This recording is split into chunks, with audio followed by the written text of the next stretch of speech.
नमस्कार बच्चों, मैं डॉक्टर हेमा देवरानी बीए तृतीय वर्ष के बच्चों को ध्रुव सावनी पढ़ा रही हूँ। पेज नंबर 9 तक मैंने आपको महत्वपूर्ण अंशों की व्याख्या की थी। आज मैं आप लोगों को पृष्ठ संख्या 10 से ध्रुव सावनी नाटक पढ़ाने जा रही हूँ। देखो बेटा, परीक्षा की दृष्टि से भी ये बहुत महत्वपूर्ण नाटक है और हिंदी नाटक की कड़ी में ध्रुव सावनी का बहुत ही ऐतिहासिक दृष्टि से बड़ा महत्वपूर्ण स्थान रहा है। तो जैसा कि मैंने आप लोगों को बताया था कि ध्रुव सावनी जब अपने चारों ओर कुबड़े बौनों से स्वयं को घिरा हुआ पाती है तो वो बड़ी विचलित हो जाती है और ध्रुव सावनी के समकक्ष खड्गधारणी आकर के कुमार के संदर्भ में बताती है कि कुमार भी बंदी हैं, आपसे एक अर्ज करती हूँ कि आप किसी प्रकार से रामगुप्त से कह के उनको छुड़ाओ। अब रामगुप्त का आगमन होता है। झुंझलाकर चिंता करते करते देखता हूँ कि मुझे मर जाना पड़ेगा। ठहरो, खड्गधारणी से कहता, हाँ जी, तुमने अपना काम तो अच्छा किया, किंतु मैं समझ ना सका कि चंद्रगुप्त को वह अब भी प्यार करती है या नहीं। खड्गधारणी से रामगुप्त पूछता है कि ध्रुव सावनी, तुमने अपना संदेश दे दिया, लेकिन मुझे बड़ा शंका उत्पन्न होती है। मुझे ऐसा लगता है कि ध्रुव सावनी के छिपे हुए मन में कहीं ना कहीं चंद्रगुप्त के प्रति कोई ना कोई मोह और आकर्षण है। फिर रामगुप्त कहता है, खड्गधारणी प्रतिहारी की ओर देखकर वो रह जाती है।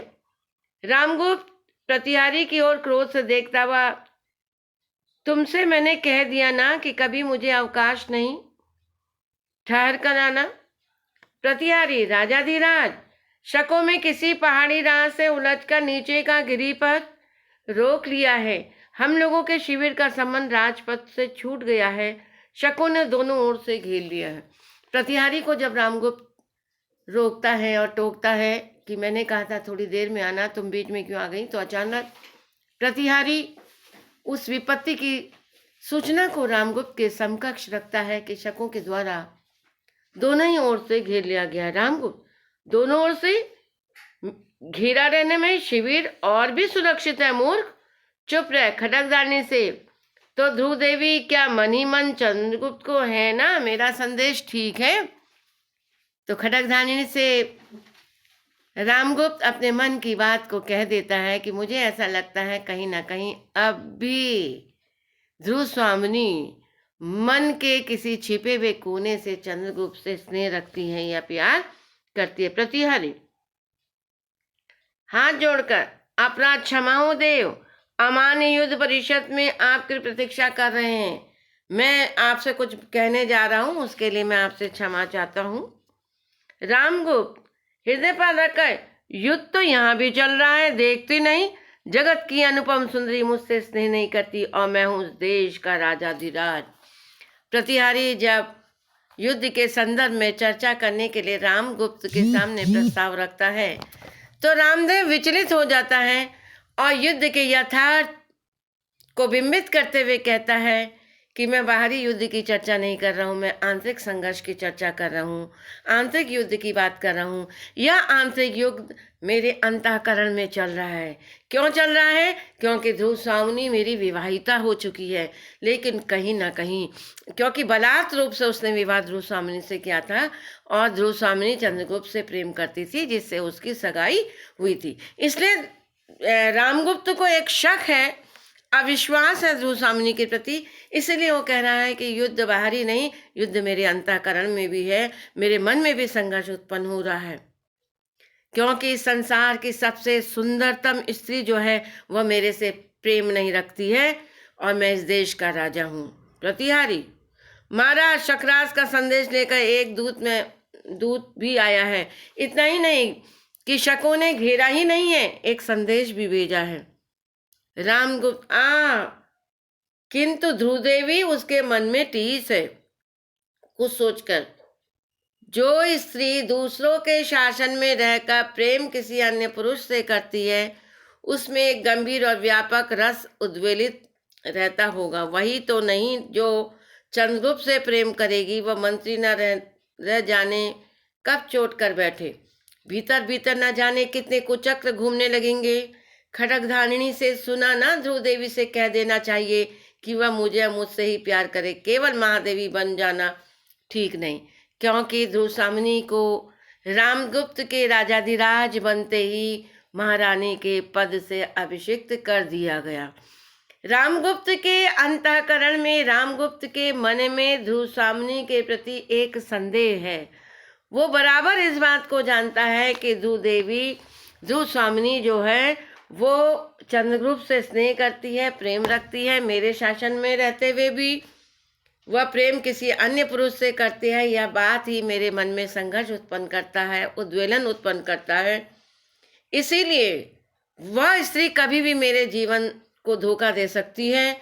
न जाने कितने उसके मन में कुछ चक्र घूम रहे होंगे। फिर वो कहता है कि ध्रुव स्वामिनी जो है वो मुझसे ही प्यार करे और उसको इस जगह पर केवल महादेवी बनकर रहना ठीक नहीं। खड्गधारिणी प्रतिहारिणी का प्रस्थान, शिखर स्वामी का प्रवेश हो जाता है। शिखर स्वामी, कुछ आवश्यक बातें करनी है देव। महाराजा से कहता है शिखर स्वामी कि मुझे आपसे कुछ चर्चाएं करनी है। रामगुप्त चिंता से उंगली हिलाते हुए जैसे अपने आप से बातें कर रहा हो। ध्रुवदेवी को लेकर क्या संबंध, मैं भी हाथ धोना पड़ेगा? नहीं तो फिर कुछ सोचने लगता है। ठीक तो सहसा मैंने राजधन ग्रहण कर लेने से पुरोहित, अमात्य, सेनापति लोग छिपा हुआ विद्रोह भाव रखते हैं शिखर से, है ना? केवल एक तुम ही मेरे विश्वास पात्र हो, समझा ना? यही गिरिपथ सब झगड़ों का अंतिम निर्णय करेगा, क्योंकि अमात्य जिसकी भुजाओं में बलना हो उसके मस्तिष्क में तो कुछ होना चाहिए। रामगुप्त को अपनी प्रजा पर भी बहुत अधिक क्या है बच्चों, संदेश है।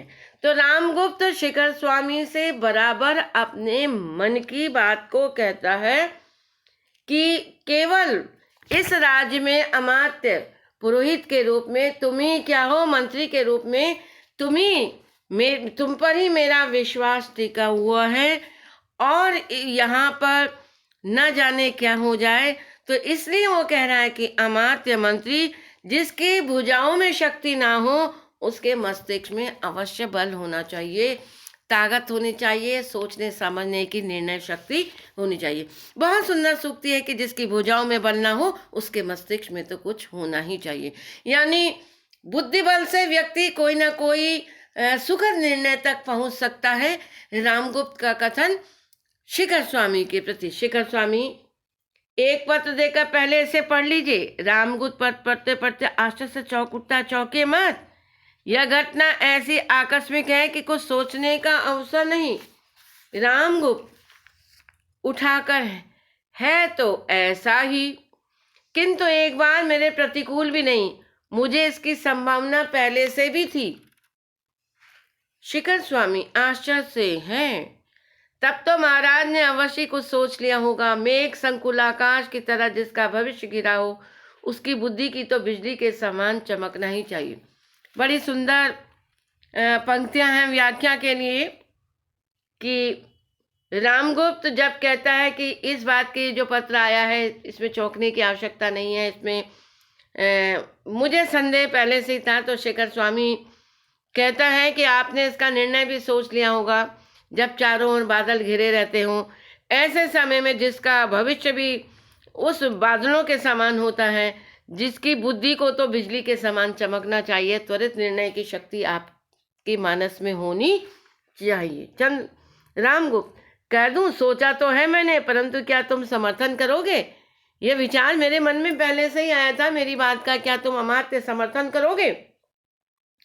शिखर स्वामी, यदि नीति युक्त हुआ तो अवश्य समर्थन करूंगा। इसके विरुद्ध रहने पर भी स्वर्गीय आर्य समुद्रगुप्त की आज्ञा के प्रतिकूल मैंने ही आपका समर्थन किया था, नीति सिद्धांत के आधार पर ज्येष्ठ पुत्र राजपूत को।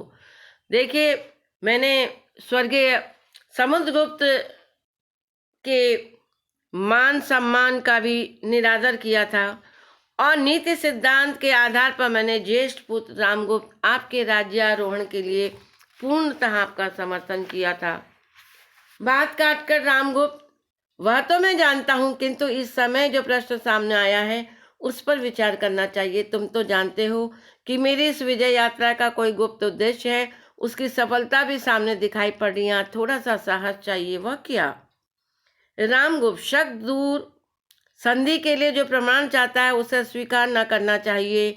ऐसा करने में संकट के बहाने जितनी विरोधी प्रकृतियां हैं उन सबको हम लोग सहज में ही हटा लेंगे। ऐसा समय आ रहा है शकों पर कैसे हम नियंत्रण कर सकें, इसलिए हमें इस संधि प्रस्ताव की ओर बहुत अधिक चिंतन करना चाहिए, मनन करना चाहिए और सोचना चाहिए। शिखर स्वामी, भविष्य के लिए वह चाहे अच्छा हो, किंतु उस समय तो बहुत से विघ्नों का हमें सामना करना पड़ेगा। रामगुप्त हंसकर, तब तुम्हारी बुद्धि कब काम आवेगी? और हाँ, चंद्रगुप्त के मनोभाव का कुछ पता लगा? शिखर स्वामी, कोई नई बात तो नहीं। रामगुप्त, मैं देखता हूँ कि मुझे पहले अपने अंतःपुर के ही विद्रोह का दमन करना होगा। लंबी सांस लेकर दूसदेवी के हृदय में चंद्रगुप्त की आकांक्षा धीरे धीरे जाग रही है। रामगुप्त को यह लगता है कि उसके अंतःपुर में विरोधियों की भावना जो है वो बढ़ती जा रही है, इसलिए वो कह रहा है कि विद्रोह का दमन मुझे सबसे पहले अपने अंतःपुर से करना होगा, जिसके लिए मुझे स्वयं अपनी पत्नी के विद्रोह का भी सामना करना पड़ेगा, क्योंकि उसके अंतःकरण में भी चंद्रगुप्त के प्रति कहीं ना कहीं प्रेम की वह स्फुलिंग, प्रेम के वो चिंगारी जो है वो सुलग रही है। शिखर स्वामी, यह संभव नहीं, किंतु महाराज अभी आपको दूध से साक्षात करके उपस्थित राजनीति पर ध्यान देना चाहिए। यह एक विचित्र बात है कि प्रचल संधि पक्ष संधि के लिए संदेश भेजे। मतलब इतना शिखर स्वामी रामगुप्त से कहता है, शक्तिशाली पक्ष आपको संधि के लिए यदि प्रस्ताव भेजता है तो इसका आपको महाराज निश्चित रूप से क्या करना चाहिए? समर्थन करना चाहिए। रामगुप्त, विचित्र हो चाहे सचित अमात्य, तुम्हारी राजनीतिकता इसी में है कि भीतर और बाहर के सब शत्रु एक ही चाल में परास्त हो। तो चलो। दोनों का प्रस्ताव मंदाकिनी का सशंक भाव से प्रवेश। देखिए, मंदाकिनी आ रही है और चारों ओर देखकर भयानक समस्या है। ब्रैकेट में, मूर्खों ने स्वार्थ के लिए साम्राज्य के गौरव का सर्वनाश करने का निश्चय कर लिया है। सच है, वीरता जब भागती है तब उसके पैरों में राजनीतिक छलछंद्र की धूल उड़ती है। जब व्यक्ति अपने जीवन में पराक्रमता से मुंह मोड़ लेता है, विजेता से दूर भागने लगता है, स्वाभिमान खो बैठता है, तब वह राजनीतिक कुचक्र में पहुंच जाता है। कुमार चंद्रगुप्त को यह सब समाचार शीघ्र ही मिलना चाहिए। मंदाकिनी, किंतु वह गूंगी के अभिनय में महादेवी के हृदय का आचरण तनिक सहटा है, किंतु वह थोड़ा सा स्निग्ध भाव भी कुमार के लिए कम महत्व तो नहीं रखता। कुमार चंद्रगुप्त कितना समर्पण का भाव है उसमें, और उसी का बड़ा भाई रामगुप्त कपटचारी रामगुप्त जी करता है उस कलुषित वातावरण में कहीं दूर विस्मृति में अपने को छिपा लूं। पर मंदा, तुझे विधाता ने क्यों बनाया? सोचने लगती, नहीं, मुझे हृदय कठोर करके अपना कर्तव्य करने के लिए यहाँ रुकना होगा। न्याय का, दुर्बल का पक्ष ग्रहण करना होगा। गाती है मंदाकिनी रामगुप्त के शासन को जानती है, उसके शासन में कैसे दुराचार अनाचार बढ़ रहा है, और चंद्रगुप्त को भी जानती है, और ध्रुव स्वामिनी मौन है इसको भी वो जानती है। इसलिए वो कहती है कि मुझे इस समय देश की रक्षा के लिए, मुझे राज्य की रक्षा के लिए कुछ ना कुछ करना होगा। गीत गाती है, यह कसक भरे आंसू से जा, बनकर विनम्र अभिमान मुझे मेरा अस्तित्व बता रह जा, बन प्रेम छलक कोने कोने अपनी नीरव गाथा कह जा, करुणा बन दुखिया वसुधा पर शीतलता फैलाता भेजा। देखो बच्चों, जयशंकर प्रसाद मुख्य रूप से एक कवि हैं, और कवि ही नहीं है, महाकवि हैं। तो नाटक में भी पात्रों के द्वारा अभिव्यक्ति देते देते उनका जो कवि हृदय है वो छलक उठता है। तो मंदाकिनी का यह गीत बहुत सुंदर है, जिसमें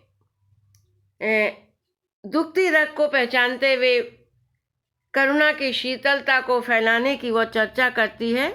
मंदाकिनी का प्रस्थान होता है ध्रुव स्वामिनी का उदास भाव से धीरे धीरे प्रवेश। पीछे एक परिचारिका पान का डिब्बा और दूसरी चामर ली आती है। ध्रुव स्वामिनी एक मंच पर बैठकर अधरों पर उंगली रखकर कुछ सोचने लगती है और चामर धारनी चामर डुलाती है। यहाँ पर ध्रुव स्वामिनी महारानी है और महादेवी होने के कारण उनके सम्मान में कोई कमी नहीं होती है।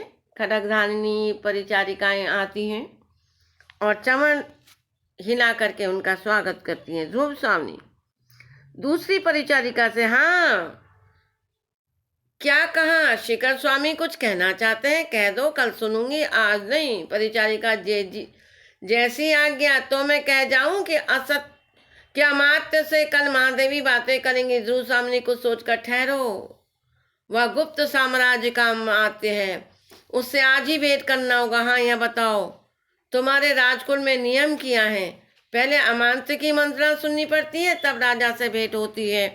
परिचारिका से ध्रुव स्वामिनी स्पष्ट रूप से कहती है कि अंतःपुर के इस राजकुल के क्या नियम हैं कि पहले मैं मंत्री महोदय से बात करूं, तब महाराजा से भेंट होगी। परिचारिका दांत में जीभ दबाकर, देखिए ये एक रंग मंच में अभिनीत करने वाला नाटक भी है, तो दांतों से जीभ दबाकर ये कायिक अभिनय है जहाँ अंगों से संबंधित है।